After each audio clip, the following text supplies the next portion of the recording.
നമ്മൾ ഇന്ന് ചർച്ച ചെയ്യാൻ പോകുന്നത് ഒരു സൂപ്പർ നാച്ചുറൽ ഹൊറർ മൂവിയെ കുറിച്ചാണ്. 1999 എം നൈറ്റ് ഷ്യാമളൻ സംവിധാനം ചെയ്ത് ബ്രൂസ് വില്ലീസ് പ്രധാന കഥാപാത്രത്തിലെത്തിയ ദ സിക്സ്ത് സെൻസ്. നമ്മൾ ലാസ്റ്റ് ചർച്ച ചെയ്തതും ബ്രൂസ് വില്ലീസിന്റെയും അതുപോലെ തന്നെ എം നൈറ്റ് ഷ്യാമളൻ സംവിധാനം ചെയ്തതുമായ അൺബ്രേക്കബിൾ എന്ന മൂവിയെ കുറിച്ചായിരുന്നു. അൺബ്രേക്കബിൾ എന്ന മൂവിയെ പോലെ തന്നെ ദ സിക്സ്ത് സെൻസും മികച്ചൊരു മൂവിയാണ്. സോ സിനിമയിലേക്ക് വരുമ്പോൾ മാൽക്കൻ ഗ്രോ എന്ന നമ്മുടെ നായകൻ ഒരു ചൈൽഡ് സൈക്കോളജിസ്റ്റ് ആണ്. സോ ഈ മാൽക്കൻ ഗ്രോ ഒരു ദിവസം കോൾ എന്ന് പറയുന്ന ഒരു കുട്ടിയെ കണ്ടുമുട്ടുന്നു.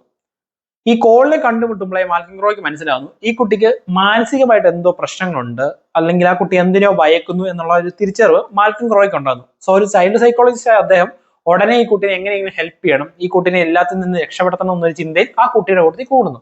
അങ്ങനെ കുറച്ചു നാൾക്ക് ശേഷം നമ്മുടെ മാൽക്കൻ ഗ്രോ തിരിച്ചറിയുന്നു ഈ കോൾ എന്ന് പറഞ്ഞ കുട്ടിക്ക് ഒരു സ്പെഷ്യാലിറ്റി ഉണ്ട്. അതെന്താന്ന് വെച്ചാൽ ഈ മരിച്ചുപോയവരുടെ ആത്മാക്കളുമായിട്ട് ഈ കുട്ടിക്ക് കണക്ട് ചെയ്യാനും അതുപോലെ തന്നെ അവരോട് കമ്മ്യൂണിക്കേറ്റ് ചെയ്യാനും ഒക്കെ പറ്റുമെന്ന്. ഇതറിഞ്ഞതിന് ശേഷം ഇവരുടെ ലൈഫിൽ ഒരു കാര്യം സംഭവിക്കുന്നു.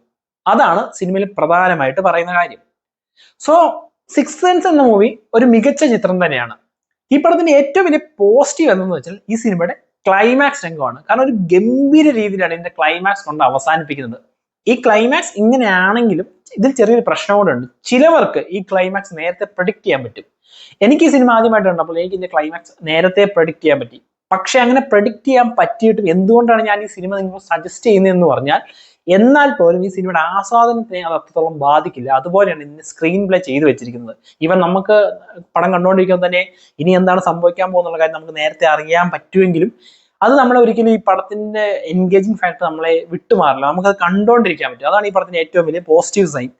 ഈ പടം ഇറങ്ങിയിട്ട് ഏകദേശം ഒരു 25 വർഷത്തോളം കഴിഞ്ഞു. പക്ഷേ നിങ്ങൾ ഇപ്പോഴും ഇതൊരു ഹൊറർ മൂവിയാണ്, അതുകൊണ്ട് കുറെ ജംസ്കേഴ്സ് ഉണ്ട്, അല്ലെങ്കിൽ കുറെ പേടിപ്പിക്കുന്ന നിമിഷമുണ്ട് എന്ന രീതിയിൽ ഇതിനെ നിങ്ങൾ ഇന്ററാക്ട് ചെയ്യുവാണെങ്കിൽ നിങ്ങൾക്ക് ആ ഒരു ഫീൽ കിട്ടില്ല. കാരണം ഇത് എൻ്റെ ഒരു ഡിഫറെന്റ് രീതിയിലാണ് ഈ പടം ട്രീറ്റ് ചെയ്താക്കുന്നത്.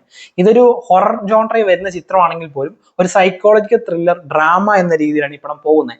നമുക്കിങ്ങനെ ജംസ്കേഴ്സ് അങ്ങനത്തെ സാധനങ്ങളൊന്നും കിട്ടില്ല ഈ പടത്തിൽ നിന്ന്. പക്ഷേ ഈ പടം തന്നെ ഒരു എക്സ്പീരിയൻസ് ഉണ്ട്, അത് തീർച്ചയായും നിങ്ങൾക്ക് കിട്ടും. ഈവൻ നിങ്ങൾക്ക് ഞാൻ പറഞ്ഞ പോലെ ക്ലൈമാക്സ് പ്രിഡിക്ട് ചെയ്യാൻ സാധിച്ചെങ്കിൽ കൂടെ ഈ പടത്തിൽ നിന്ന് നിങ്ങൾക്ക് ഒരു എക്സ്പീരിയൻസ് കിട്ടും. അതൊരു ഗംഭീര എക്സ്പീരിയൻസ് തന്നെയാണ്. ഒരു മികച്ച ചിത്രം തന്നെയാണ് ഈ സിക്സ് സെൻസ്.